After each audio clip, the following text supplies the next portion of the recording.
Hello दोस्तों, मैं महेंद्र पारसारथी। आज अपने इस चैनल के माध्यम दोस्तों आप सबको पढ़ाऊंगा कि electric charge and electric field. Electric charge and electric field इस चैप्टर के माध्यम से आप लोग पढ़ेंगे कि इलेक्ट्रिक चार्ज क्या होता है, इलेक्ट्रिक फील्ड क्या होता है, और इलेक्ट्रिक फील्ड के साथ साथ आप पढ़ेंगे दो चार्जों के बीच में लगने वाला इलेक्ट्रोस्टैटिक फोर्स क्या होगा, कैसे इसको हम फाइंड आउट करते हैं। तो दोस्तों अगर हम चर्चा करते हैं कि इलेक्ट्रिक फील्ड क्या है, इलेक्ट्रिक फील्ड इलेक्ट्रिक चार्ज के डिफिनेशन के बारे में अध्ययन करना चाहें तो हम आपको बता सकते हैं कि इलेक्ट्रिक चार्ज किसी भी मटेरियल की वह बेसिक प्रॉपर्टी होती है।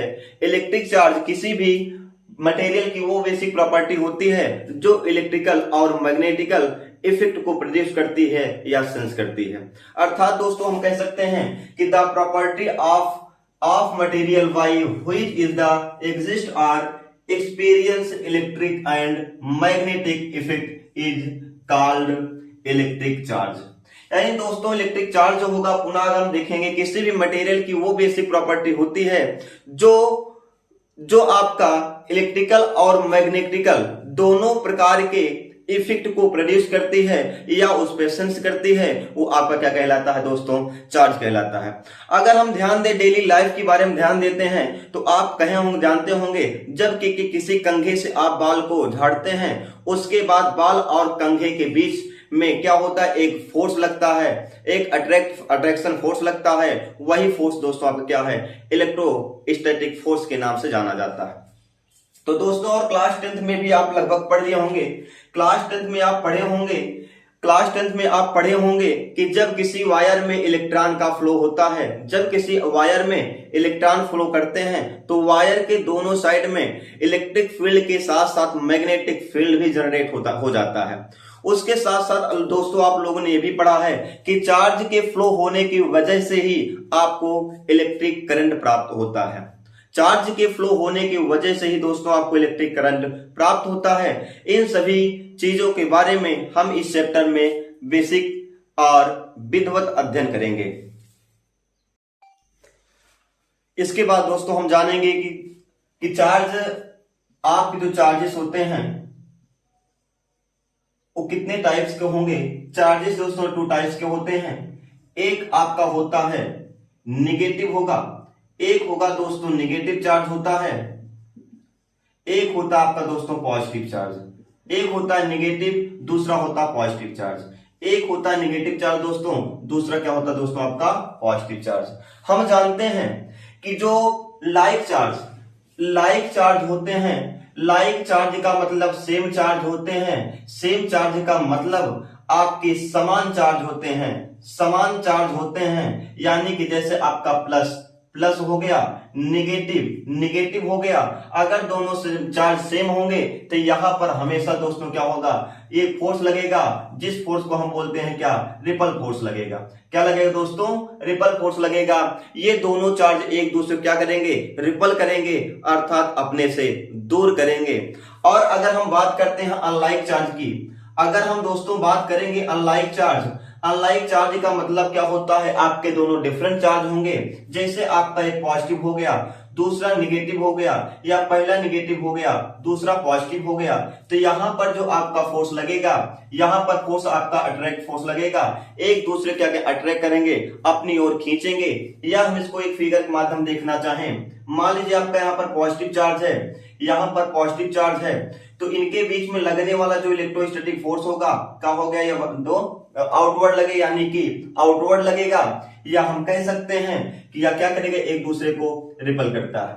लेकिन यहीं पर आपका अगर एक प्लस और एक माइनस चार्ज हो जाए, या हम कह देते हैं एक पॉजिटिव निगेटिव चार्ज होगा, तो इनके बीच में जो इलेक्ट्रोस्टैटिक फोर्स होगा दोस्तों, वह हमेशा क्या होगा, अट्रैक्ट करेगा, एक दूसरे को अट्रैक्ट करता है, एक दूसरे को क्या करेगा दोस्तों, अट्रैक्ट करता है। इस बात को आप याद करिएगा। लाइक चार्ज हमेशा क्या करता है, लाइक चार्ज एक दूसरे क्या करेगा, अट्रैक्ट रिपल करता है, लाइक चार्ज एक दूसरे को रिपल करेगा। और अगर हम देखें अनलाइक चार्ज एक दूसरे क्या करता है दोस्तों, एक दूसरे क्या करेगा, अट्रैक्ट करता है। इसके बाद दोस्तों हम जानना चाहेंगे इंपॉर्टेंट फैक्ट अबाउट चार्ज के बारे में। तो सबसे पहला जो पॉइंट होगा, there are only 2 types of electric charge. हमने आपको बताया कि जो आपके इलेक्ट्रिक चार्ज होते हैं ये क्या होंगे, ओनली टू टाइप्स के होते हैं। एक आपका पॉजिटिव होता है और दूसरा क्या होता है दोस्तों, नेगेटिव होता है। एक आपका पॉजिटिव चार्ज होता है और दूसरा चार्ज क्या होगा दोस्तों, नेगेटिव चार्ज होगा। और इसके बाद हम देखेंगे दूसरा पॉइंट होगा, हमने आपको बताया जब लाइक चार्ज होंगे, लाइक चार्ज का मतलब होता है पॉजिटिव पॉजिटिव या नेगेटिव नेगेटिव, या हम कह सकते हैं सेम चार्ज होगा तो सेम चार्ज में हमेशा क्या होगा, रिपल होता है। And unlike charge, unlike charge का मतलब होगा आपका एक पॉजिटिव तो दूसरा नेगेटिव होगा, यानी कि आपके चार्ज जो होंगे वो सेम नहीं होंगे, तो वहां पर हमेशा कौन सा फोर्स लगेगा दोस्तों, अट्रैक्ट फोर्स लगता है। क्या लगेगा, अट्रैक्ट फोर्स लगता है। हमने आपको बताया कि like charge ripple and unlike charge attract each other. और तीसरे पॉइंट की अगर हम बात करते हैं कि the unlike charge cancel each other, यानी कि the unlike charge cancel each other effect when they come in contact, यानी कहने का मतलब अनलाइक चार्ज जो होते हैं, अनलाइक चार्ज का मतलब अगर एक आपका पॉजिटिव चार्ज है एक आपका नेगेटिव चार्ज है, इन दोनों चार्जों को अगर आपस में कंट्रैक्ट कराते हैं, एक दूसरे क्या करते हैं, व्हेन दे कम इस कांटेक्ट, जब एक दूसरे के पास पास आते हैं तो दोनों क्या हो जाते हैं, कैंसल हो जाते हैं। क्योंकि आपको पता है कि पॉजिटिव चार्ज इक्वल टू क्या होता है, नेगेटिव चार्ज, ये इसका जो मैग्नीट्यूड होगा ये हमेशा क्या होता है, इक्वल होता है। इसलिए दोस्तों ये जब दोनों एक दूसरे के कांटेक्ट में आते हैं तो क्या हो जाएगा, न्यूट्रल, यानी क्या हो जाते हैं, एक दूसरे को कैंसिल कर देते हैं। इसके बाद दोस्तों मैं आपको बताना चाहूंगा कि जो इलेक्ट्रिक चार्ज होता है, इलेक्ट्रिक चार्ज क्रिएट करता है इलेक्ट्रिक फील्ड, इलेक्ट्रिक फील्ड के साथ साथ दोस्तों यह मैग्नेटिक फील्ड को भी क्या करता है, क्रिएट करेगा। एंड इलेक्ट्रोमैग्नेटिक रेडिएशन को भी क्रिएट करेगा। हम कह सकते हैं an electric charge can create electric field and magnetic field and electromagnetic radiation. और दोस्तों इसके बाद दोस्तों मैं आपको बताना चाहूंगा कि किसी मेटल में आपके फ्री इलेक्ट्रॉन्स पाए जाते हैं, लेकिन अगर हम ध्यान दें कि पॉजिटिव जो चार्ज होता है, पॉजिटिव चार्ज की जो वेलोसिटी होती है वह जीरो हो, अगर पॉजिटिव चार्ज की जो वेलोसिटी है वह जीरो होगा, उस कंडीशन में केवल केवल आपको इलेक्ट्रिक फील्ड ही प्राप्त होगा। लेकिन अगर आपकी जो वेलोसिटी है, जो पॉजिटिव चार्ज की वेलोसिटी वो कांस्टेंट होगा, तो कांस्टेंट की पोजीशन में आपको इलेक्ट्रिक फील्ड के साथ साथ मैग्नेटिक फील्ड भी आपको क्रिएट होगा। लेकिन दोस्तों जब आपकी जो पॉजिटिव चार्ज की जो स्पीड होती है, जब पॉजिटिव चार्ज की जो स्पीड होगी वह क्या होनी चाहिए, कांस्टेंट नहीं है।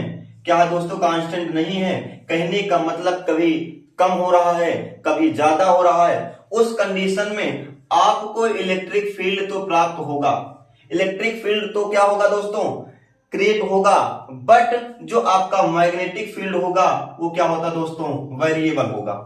तो जो आपका मैग्नेटिक फील्ड होगा दोस्तों क्या होगा, वेरिएबल होगा। और इस कंडीशन में जब कोई फील्ड क्या होगा, वेरिएबल होता है, तो वेरिएबल की कंडीशन में यहां से इलेक्ट्रोवेव प्रोड्यूस होती हैं, जिसको हम इलेक्ट्रोमैग्नेटिक वेव के नाम से जानते हैं, जिसको दोस्तों क्या बोलते हैं, हम इलेक्ट्रोमैग्नेटिक वेव के नाम से जानते हैं। कोई भी फील्ड हो, जहां आपका इलेक्ट्रिक फील्ड हो चाहे आपका मैग्नेटिक फील्ड हो, दोनों फील्ड में अगर कोई भी फील्ड क्या होगा दोस्तों, वेरिएबल होगा, तो वहां पर इलेक्ट्रो वेव्स प्रोड्यूस होती हैं, जिनको हम इलेक्ट्रोमैग्नेटिक वेव्स के नाम से जानते हैं। दोस्तों एक बात और याद कर लीजिएगा कि जो आपके इलेक्ट्रॉन पर नेगेटिव चार्ज और पॉजिटिव चार्ज, नेगेटिव चार्ज और पॉजिटिव चार्ज है, इसको नाम देने वाले आपके ऑस्ट्रेलियन वैज्ञानिक बेंजामिन फ्रैंकलिन थे। बेंजामिन फ्रैंकलिन थे जिन्होंने आपको बताया कि पॉजिटिव चार्ज और नेगेटिव चार्ज क्या है। इसके बाद दोस्तों अगर मुझे चार्ज को पता करना है, तो चार्ज को पता करने के लिए the operators use to detect charge on a body is gold leaf electroscope. अगर मुझे चार्ज को पता करना है किसी बॉडी में क्या चार्ज है या कितना चार्ज है, तो दोस्तों यहां पर हम गोल्ड लीफ इलेक्ट्रोस्कोप का यूज करते हैं। तो दोस्तों इसमें क्या होता है, एक आपका जार होगा, एक आपका क्या होता है दोस्तों, कांच का जार होता है, और इस कांच के जार में हम एक मेटल फॉइल लगा देते हैं और इसको क्या होता है, कॉपर की वायर की सहायता से इसको नीचे की ओर ले जाते हैं और इसको थोड़ा सा फोल्ड करके इसमें हम गोल्ड की लीफ को लगा देते हैं। अब यहां पर गोल्ड की लीफ हम क्यों लगाते हैं, गोल्ड की पत्ती क्यों लगाते हैं? क्योंकि दोस्तों हम जानते हैं कि सोने को हम बहुत पतली से पतली लीफ बना सकते हैं। यानी कि जो आप मिठाई खाते हैं, मिठाई के ऊपर एक चांदी की पन्नी लगी होती है, वो तो टूट जाती है, लेकिन आपके जो गोल्ड लीफ होगी वो टूटती नहीं है और इसको हम पतली से पतली पन्नी को बना सकते हैं। इसीलिए हम गोल्ड को प्रयोग करते हैं, गोल्ड की लीफ को हम क्रिएट करते हैं। और दोस्तों पता है कि कोई भी आपका मेटल होता है, उस मेटल में बहुत सारे फ्री इलेक्ट्रॉन होते हैं, बहुत सारे फ्री इलेक्ट्रॉन होंगे। फ्री इलेक्ट्रॉन क्या हो दोस्तों? फ्री इलेक्ट्रॉन वो इलेक्ट्रॉन होते हैं जो एटम या न्यूक्लियाई फोर्स के, एटम के जो न्यूक्लियाई फोर्स होता है उससे क्या हो जाते हैं, वो फ्री हो जाते हैं। उससे क्या हो जाता है, उसके इफेक्ट से फ्री हो जाते हैं। यानी न्यूक्लियाई के अट्रैक्शन फोर्स से क्या हो जाते हैं दोस्तों, ये फ्री हो जाते हैं। इस इनको फ्री इलेक्ट्रॉन के नाम से जानते हैं। दोस्तों इसमें बहुत सारे फ्री इलेक्ट्रॉन पाए जाते हैं। अब आपको पता है दोस्तों, फ्री इलेक्ट्रॉन जो है ऊपर नीचे इधर उधर आप क्या करते हैं, मोशन करते रहते हैं। लेकिन जैसे ही दोस्तों यहां पर हम कोई एक मेटल ले आते हैं, एक पॉजिटिव मेटल ले आते हैं, क्या ले आते हैं, पॉजिटिव चार्ज वाला मेटल ले आएंगे। और पॉजिटिव चार्ज का मतलब ये हुआ, इस मेटल से हमने कुछ इलेक्ट्रॉन को क्या कर दिया, निकाल दिया, कुछ इलेक्ट्रॉन को निकाल दिए हैं। आपको पता, अगर इलेक्ट्रॉन को निकालने से, इलेक्ट्रॉन क्या करते हैं, डिक्रीज करने से आपको पॉजिटिव चार्ज होगा और इलेक्ट्रॉन की इंक्रीज करने से नेगेटिव चार्ज होता है। तो यहां से जो आपका मेटल लिया गया है, इस मेटल से हम इन्हें कुछ इलेक्ट्रॉन क्या कर दिया है, डिक्रीज कर दिया है, जिससे ये आपका जो रॉड है ये क्या हो दोस्तों, पॉजिटिव हो गया। अब यहां पर सोचने और समझने की बात यह है कि जैसे हम इस पॉजिटिव रॉड को क्या करते हैं, इस मेटल फॉइल के पास ले आते हैं, तो आपको पता है लाइक चार्ज एक दूसरे को रिपल करते हैं, बट अनलाइक चार्ज क्या होंगे, एक दूसरे को अट्रैक्ट करते हैं। तो इस वायर में और इस गोल्ड लीफ में जो भी आपके फ्री प्रोटॉन इलेक्ट्रॉन होंगे वो क्या हो जाते हैं, सभी आपके मेटल फॉइल के दोनों साइड क्या करते हैं, आकर के घूमने लगते हैं। क्योंकि यहां पर पॉजिटिव चार्ज है, पॉजिटिव चार्ज क्या करता है, पॉजिटिव चार्ज क्या करेगा, सभी जो आपके फ्री इलेक्ट्रॉन हैं इन इलेक्ट्रॉनों को आपस में क्या कर लेगा, अट्रैक्ट कर लेगा। बट जो आपके पॉजिटिव चार्ज होते हैं, इस पॉजिटिव चार्ज के होने की वजह से रिपल होकर के सब कहां आ जाएंगे, आपके इस गोल्ड लीफ में आ जाएंगे। कहां जाएंगे दोस्तों, गोल्ड लीफ में हो जाएंगे। और इस पॉजिटिव चार्ज के अट्रैक्शन की वजह से जो आपके फ्री इलेक्ट्रॉन होंगे, सभी इलेक्ट्रॉन कहां पहुंच जाते हैं, आपके सबसे ऊपरी सिरे पहुंचेंगे, जहां से आपका इलेक्ट्रॉन प्रोटॉन में क्या होगा, अट्रैक्शन होता है। लेकिन जो आपका पॉजिटिव चार्ज होगा, इस प्रोटॉन के होने की वजह से, लाइक चार्ज होने की वजह से सभी प्रोटॉन क्या हो जाएंगे दोस्तों, सभी प्रोटॉन आपके इस गोल्ड लीफ में आ जाएंगे, जिससे ये गोल्ड पूरी तरीके से क्या हो जाएगा, पॉजिटिव हो जाएगा। क्या हो जाएगा दोस्तों, पॉजिटिव चार्ज हो जाएगा। और आपको पता है कि जब ये दोनों गोल्ड लीफ क्या हो जाए, पॉजिटिव चार्ज हो जाती हैं, तो पॉजिटिव चार्ज की कंडीशन में, पॉजिटिव चार्ज की कंडीशन दोस्तों, ये दोनों चार्ज पॉजिटिव हो गया। और पॉजिटिव चार्ज जब एक दूसरे आपस में पास आते हैं, पास में होते, क्या होगा, वहां पर रिपल होगा, वहां पर क्या होगा दोस्तों, रिपल होगा।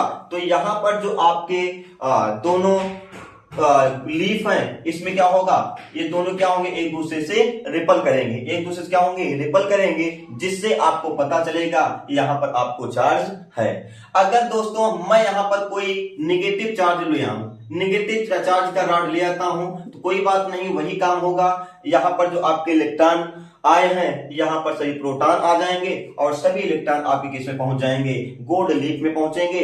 और गोल्ड लीफ की दोनों जो लीफ हैं, दोनों पत्तियां हैं, ये नेगेटिव चार्ज हो जाएंगे, जिसकी वजह से पुनः सेम चार्ज होगा, लाइक चार्ज होगा। दोनों पत्तियां एक दूसरे क्या करेंगी, रिपेल करना चालू कर देंगे, क्या करेंगे, रिपल करना चालू करेंगे, जिससे आपको पता या फिनोमिना पता चलेगा कि आपके इसमें मेटल में चार्ज है। दोस्तों अगर इसके लिमिट की बात करते हैं, तो लिमिट में केवल आप ये समझिएगा कि इस ऑपरेटर्स की सहायता से हम केवल चार्ज को पता कर सकते हैं, कितना चार्ज है, कितना कम है या ज्यादा है। बट कौन सा चार्ज है निगेटिव है पॉजिटिव है, इन चार्जों के बारे में हम पता नहीं कर पाते हैं। केवल चार्ज है, ज्यादा चार्ज है या कम चार्ज है, इसको हम आसानी से पता कर सकते हैं, बट चार्ज के नेचर को पता नहीं कर पाते हैं। दोस्तों अब हम पढ़ेंगे कि दो चार्जों के बीच में लगने वाला इलेक्ट्रोस्टैटिक फोर्स को कैसे फाइंड आउट करेंगे, या कूलॉम्स लॉ। कूलॉम्स लॉ के बेस पर हम पढ़ते हैं कि the force on interaction between any two point charge is directly proportional to the product of the charge and inversely proportional to the square of distance between them. यानी कहने का मतलब, यानी आपके पास कोई टू पॉइंट चार्ज Q1 और Q2 charge है, यानी कि suppose 2 point charge Q1 and Q2 are separated in vacuum y a distance r। यानी मान लीजिए आपके पास 2 चार्ज Q1 और Q2 है और दोनों के बीच का जो सेपरेटेड डिस्टेंस है वह सेपरेटेड डिस्टेंस कितना दोस्तों, स्मॉल r है। और ये आपका पूरा जो सिस्टम है यह किस में रखा हुआ है, आपका वैक्यूम में है। किस में दोस्तों, वैक्यूम में है। तो इनके दोनों के बीच में जो लगने वाला फोर्स है, चाहे आपका अट्रैक्शन फोर्स होगा, चाहे आपका रिपल फोर्स होगा, वो कितना होगा, इसी को फाइंड आउट करने के लिए कूलॉम्स से एक नियम दिया। उन्होंने बताया कि जो आपका दोनों चार्ज होते हैं, दोनों charge 2 point charge is directly proportional to the product of the charge. यानी इन दोनों चार्जों का जो डायरेक्टली प्रोपोर्शनल होगा, यानी कि आपका होगा जो फोर्स होगा वह दोनों चार्जों को क्या होगा, इन दोनों चार्जों को directly proportional to the product of charge. उन दोनों का अगर हम प्रोडक्ट निकालें Q1 Q2 तो क्या होगा, इसके डायरेक्टली प्रोपोर्शनल होगा। लेकिन दोनों चार्जों के बीच का जो डिस्टेंस, सेपरेट डिस्टेंस है, उसके स्क्वायर के इनवर्सली प्रोपोर्शनल के बराबर होगा। यानी कि जो फोर्स है वह इनके बीच का जो सेपरेटेड डिस्टेंस है उसके स्क्वायर के इनवर्सली प्रोपोर्शनल होता है। स्क्वायर क्या होगा, इनवर्सली प्रोपोर्शनल होता है। अगर हम दोस्तों बात करें अब दोनों फोर्सों को अगर हम यहां से फाइंड आउट करते हैं, मिलेगा आपको F प्रोपोर्शनल Q1 Q2 और अपान में R का स्क्वायर। अब इसके बाद हम क्या करेंगे, F यहां पर कांस्टेंट होगा K Q1 Q2 अपान R का स्क्वायर। यही आपका क्या होगा, कूलॉम का नियम है, कूलॉम्स लॉ है। अब इसके बाद हम चर्चा करेंगे अगले वीडियो के साथ। तब तक के लिए खूब पढ़ें, खूब बढ़ें, आगे बढ़ें। जय।